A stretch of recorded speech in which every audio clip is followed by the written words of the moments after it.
สวัสดีครับพวกเราสกายนานิจากประเทศไทยครับខ្ញុំស្កាយណានេះពីថៃចាឥ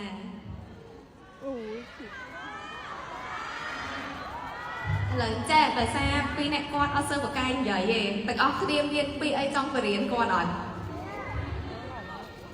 ไหนมีใครบินมาจากประเทศไทยบ้างครับอ้าวก็มาคนไทยแบบนี้โอ้โหแย่ละมากันหมดเลยมีชาวกัมพูชาไหมครับមើលពេលជាมีอยู่เอาเมื่อกี้ก็เห็นยกเหมือนกัน